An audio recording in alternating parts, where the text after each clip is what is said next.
Welcome to 30 Minutes to Wealth, the show that teaches you how to build wealth through real estate. Our company, ProFunds Mortgages, has assisted real estate investors in achieving wealth for over 2 decades. Over the next 30 minutes, we're going to share some of our key strategies in real estate with you. Right here on 30 Minutes to Wealth.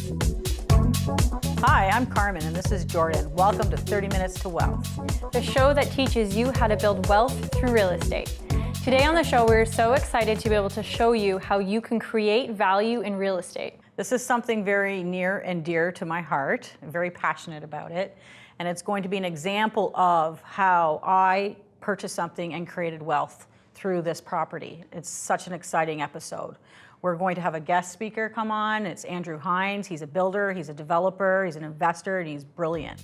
So don't go away, we'll be right back. And if you're loyal to a broker and they have private money, you can get money fast because they know you, they have a track record, they know your history. That's your buying power.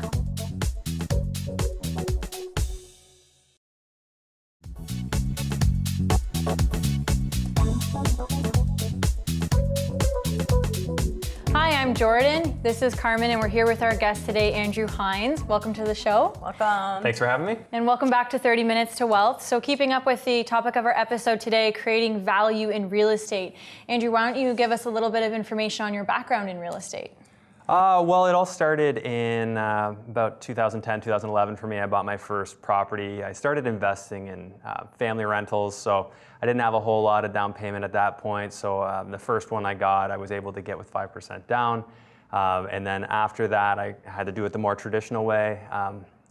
Further into my investing career, I started getting into a little bit of development. I tried to build a duplex on a property that used to be a single family. That one didn't work out. I remember that one. Yeah, that one wasn't the most fun. Perseverance, right? Yeah, I had Kept going perseverance. with Not everything worked perfectly as planned, but that's part of the game. And then going forward in the last few years, I really started to get into adding value to student rentals. So I'd buy them, do significant renovations, and in doing that, I really helped myself to basically build equity. So I was really able to build net worth doing that. I'd go in, I'd do some renos, refinance them, and then do it all over again. So I was able to recycle and reuse money and add more properties to my portfolio. So that's what I've been doing since. Since then, I've gotten into building. Didn't expect to. I kind of just, you're renovating properties. But you're not just building a single family home, you're building multi-units, right? Yes. So yeah, it started with, single family home renovations, building additions, and then I got into, full new construction, townhouses and things like that. So heavily into the trades now and managing trades, and that's the short story, I suppose. Wow, that's amazing. You've done a lot. You've been involved in a lot so far. Well, today we're going to cover a really interesting case study on an example that Carmen actually did herself and how she found a property and was able to create value there. And in doing so, we're kind of going to cover 5 main points that you as an investor should be aware of when wanting to create or find value in real estate. Andrew, you're going to assist also with that and bring to light some of the things that you've done as well in a similar capacity. Yeah, this is a really exciting episode. I love it. Can't wait to tell everybody. Yeah, we were talking about this one, and I was really excited to ask Carmen the questions because Carmen has been a mentor to me for the better part of 7-8 years now, and just watching the deals that she's done, how much she's been able to create in value in properties, and we're not talking, $50,000. Sometimes it's up over $1 million. In today's example is, and Carmen, I know you didn't start there, right? And I just want to take this moment to just ask you some questions because these are genuinely the questions I have and I'd like to know more. Okay. And I'm sure other people would too. I'm happy to share, absolutely. And specifically this specific property is the best. So this is such a good story. Well, why don't we just, before we get there, where did you start? Because you didn't start doing multi-million-dollar deals. What was your first deal and how did it start? Well, my first property was when I purchased when I was 18. And it was a duplex. I lived on the main level and rented out the upstairs so that I didn't have to pay my mortgage. Okay. Right, so that was my first one. And then it started rolling, and then I bought myself a single family home. And I flipped that one, and then I got into another single family home. So I was finding deals And then I would just sell it within 6 to 8 months later and make money on them when I was making $100,000 a house. And this was huge for me because I was really young, right? So I was like, wow, I got the bug in a serious way. Wow. And that was it. That was the end of the story there. And I just kept going. So then I got into buildings, apartment buildings, and now we're into development. And it's so exciting every step of the way. There's always you're always going to learn something in this business. So that brought us all the way forward to today's deal, which, why don't you give me the summary? What is this deal? What is the one that you did here? I'll make it as quick as I can because we only have 30 minutes. I could spend an hour talking about this property. But I moved to Burlington when I was 18, Burlington, Ontario. And I was driving by this house every so often, and I would just admire how interesting this was. It was such a character, and it was a little tiny cottage on this big lot on the water. And then one day, last year, I drove by and I went, whoa, it's for sale. So I ran home, called the realtor, the listing agent. So I tied up this property for $2.5 million, and it was on a monster lot on the lake. Okay. So this little cottage on the lake and then this huge property. So it was just amazing opportunity for me. So when you saw that, how did you know that this was a deal you could make money in? Well, I looked around the area. It is lakeshore. The area in Burlington, Ontario is thriving. The property prices have been going up every year. It's been 18%, 18%, 18%, you know, and even when there's a slump, it's still going.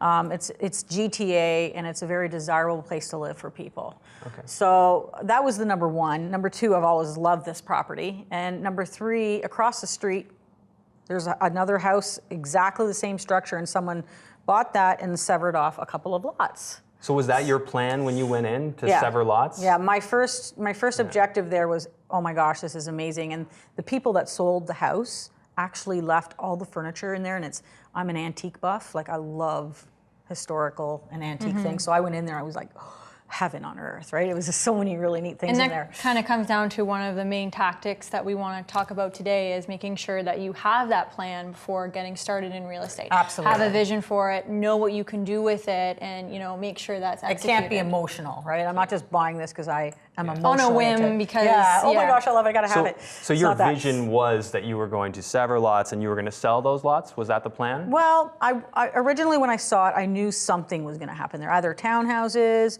single family lots, what can I do? And so ultimately that was the first look. And then what I was going to do is keep the house, and because of the fact that it was a heritage home, I'm going to keep it, just renovate it, and do an Airbnb.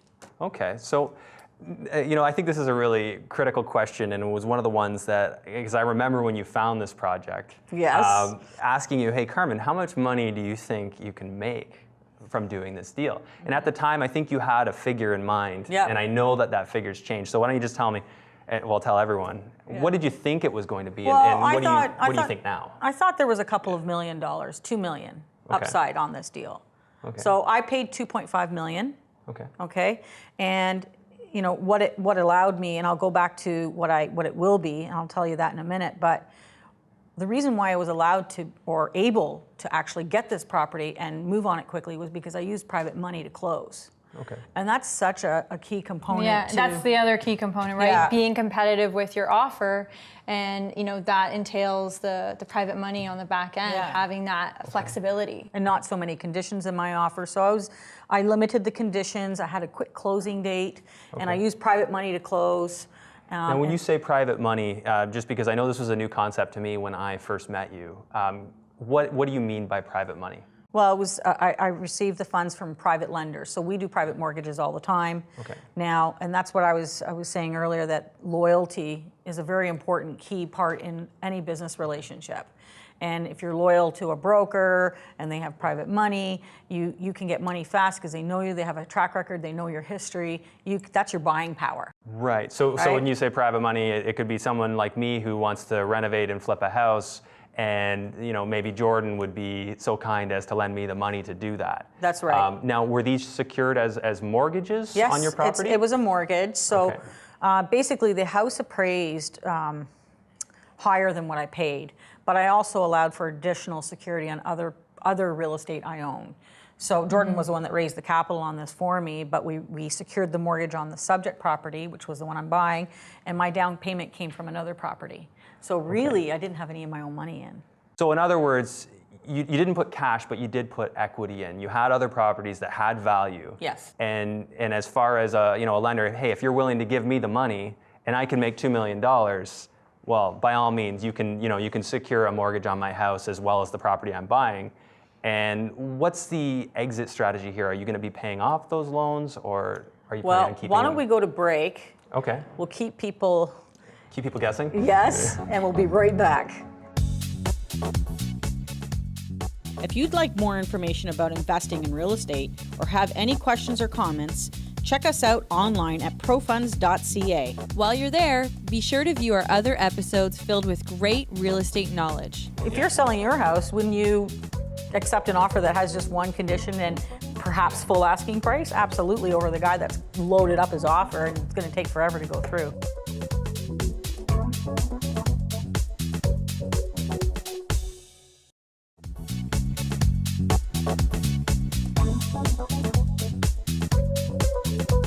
Hi, I'm Jordan, this is Carmen, and we're here with our guest, Andrew. Welcome back to 30 Minutes to Wealth. Yeah, thanks for having me on the show again. We were just trailing off into a very important question. For those of you who are just joining us, I was asking Carmen how much money she expected to make on this project she just, she's in the middle of right now. And now that she's nearing the end, what she figures her profit is going to be on this deal. So Carmen, why don't you just... Well, I think that would have been a great reality TV show, that whole thing.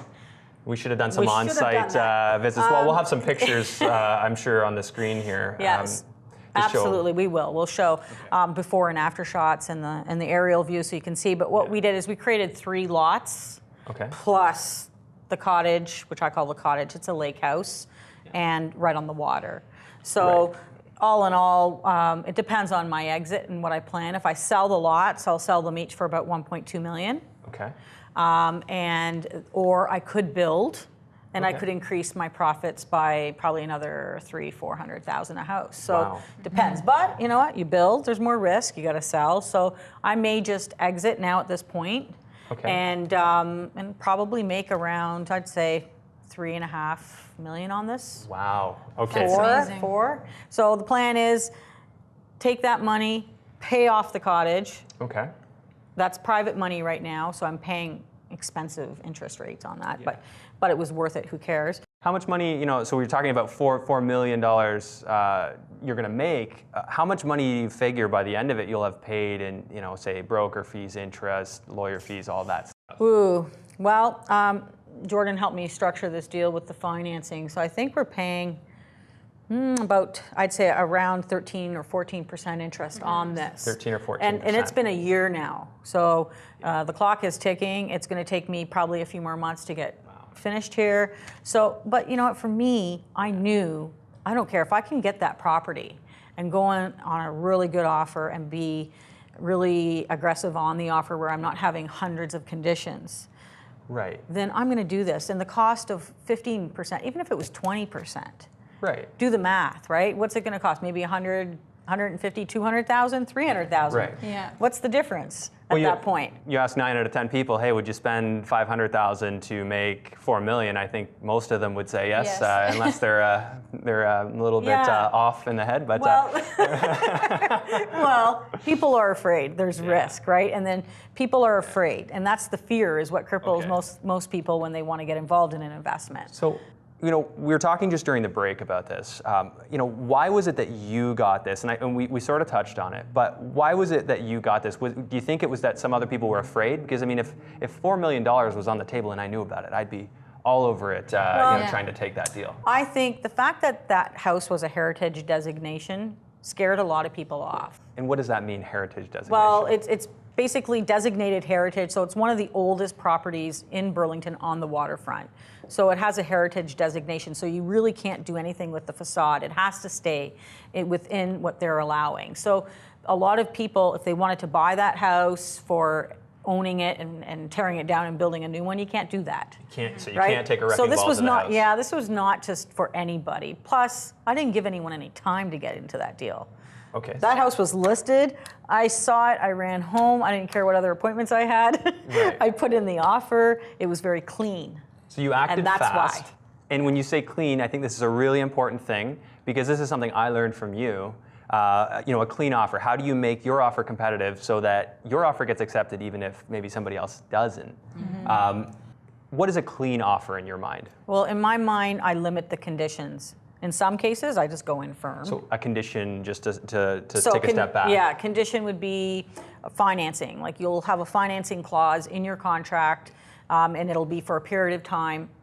And if you get your financing, you waive that condition. There could be building inspections. There could be all kinds of conditions that are put into an offer. But for me, I'm confident I know I can get the money. Okay. So that's not a concern. So I just put in one clause. And what was your clause? And the one clause was, I just needed 5 banking days to inspect the property, and that would be it. So if they see that come in and then they have another offer, maybe it's even for more money than yours, but it says 10 days for financing with the bank, 10 days for an inspection for asbestos or whatever else they might want to.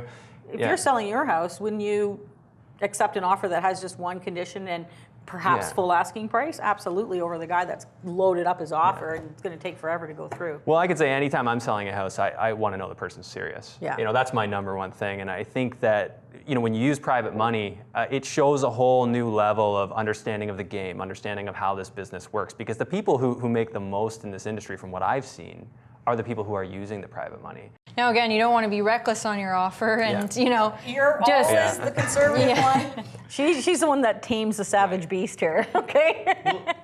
No, it's important to create it. You had that safety net in case you needed to back out, but it's important not to go firm with all of your offers, and then you get yourself into a bit of a challenging situation. How many times have we seen people coming to us freaking out because they firmed up on their deal and they don't have financing yet. But it's nice to have the private money as kind of your backing, so it gives you that power to come in, be a lot more aggressive with your offers because you have that flexibility behind you. And I think that's what really makes it being competitive, is having that. It's your buying power. Access to that That's money. what I call it. And it's also short term. It's not a long-term plan. You don't hold on to that money for a long time because the clock's ticking and it's expensive. So you go in, you do what you have to do, and then you refinance, take it out with the bank, sell, whatever your plan is. And I think that kind of goes into the point, another one of our main points is don't sweat the small stuff. So, you're willing to go in, spend that extra money for a shorter period of time, knowing that it's going to enable you to do what you need to do, acquire that property, and then at the end of the day, you're going to refinance or you're going to look towards that exit and pay out that more expensive money. But although you're paying more at the beginning, it's worth it to see what you've acquired at the end of the day. It's so surprising how many people they hear 10%. I'm not paying that. No There's no way. No way. And I'm going, okay, fine. I think I paid 18% on one deal. You offered more because you felt guilty because you knew how much money you were going to make. It wasn't so much that. Is. It was knowing that I didn't want to wait around for us to find a lender. I wanted to know it was a done deal. Yeah. So I just said, hey, you know what? If you need to give them this to make it get done really quick, let's do that, because I knew timing was of the essence. I was up against other offers. I had realtors saying, well, we've got another offer, but we want to work with you. Playing games, right? And a couple percentage points or a couple $1,000s in the grand scheme of things to, the profit at the end of the day, it just makes sense. You got out really quickly, right? You were in and out of that deal and you made your money. So it was worth paying that interest rate. Yeah, I find with private money, I never bank on it as a long-term strategy unless I'm able to work a sweet deal and get a really low rate. But usually it's a value add strategy. And that's that's today's topic, right? We're talking about value add in real estate. And you had a strategy, and then obviously down the road, you're not going to be financing this privately. You're going to go with the bank and take that 3% long-term, money. yes. I did want to ask, so Jordan, you're the expert on this. How would you say, so somebody at home watching, obviously they're not going to start with a $3 million deal. Well, they might, but probably not. How does, John Smith at home who wants to buy his first, fixer-upper or add value to real estate, how could he use private money to do one of these days? I mean, there's so many ways that they're able to utilize private money to do so. I mean, especially in the case of both of your scenarios, if you have additional collateral real estate, you know, we can basically do a blanket mortgage, which means we're going to be securing the new property that you want to buy with other existing real estate, and by doing so, we can Fund the whole amount. Yeah, we're able to fund more money to you so that you can complete those renovations. You can buy that property. Your down payment, your and it closing offers costs. more security for the investor, the person who's coming in and lending those funds to you. So it's kind of a win-win solution on both ends. It is. So say John or Jill or whoever it is at home has that house. Are you saying that they can actually put no money in just like Carmen did? They can do that. And yeah. what would they need to have to be able to put no money in? So they just need to have enough equity in that secondary property in order to, in conjunction with the property that they're purchasing, in order to make sure that our ratios are in line. Well, our investors are safe on both Exactly, ends, right? yeah. Okay, so you're looking at, you know, how much is the total value of both properties together, and how much would debt you is lend? in both properties? You know, it depends. It's on a case-by-case basis. So we would just have to evaluate. Which traditionally we don't want to go beyond 90% loan to value. So the value of the property. So in a really good area, you might lend a little higher, and then in, you know, more rural areas, you might be a little lower. That's correct. So what are we going to do to summarize this show? What are we going to tell people? Because I think people are crippled by fear of doing things and paying higher interest rates or stepping outside of the box. Well, and I think that is how we should end this show, by saying, guys, don't be so concerned about the small stuff. Yeah. You know? So, you know, have a plan, have a vision for what you want to do, be competitive with your offer, utilize the private money, you know, have a good relationship with a broker. That I know is one of your key strategies in helping loyalty. you to achieve your goals. Yep. Don't sweat the small stuff, and have a good team behind you that, you know, I mean, that's one of your key strategies as well. You've got such a great team Because that I'm can loyal come to in. these people. I keep coming back. Well, Andrew, you're amazing. You're so full of information, and we have to have you back. I think our guests would love to hear you again. That's it. Our 30 minutes are up. If you are interested in learning more about how you can create wealth in a property, or if, you know, you may be interested in looking to borrow towards your real estate goals, feel free to go to our website, profunds.ca, and we'd be more than happy to provide more information to you on how to get started. Until next time, see you later.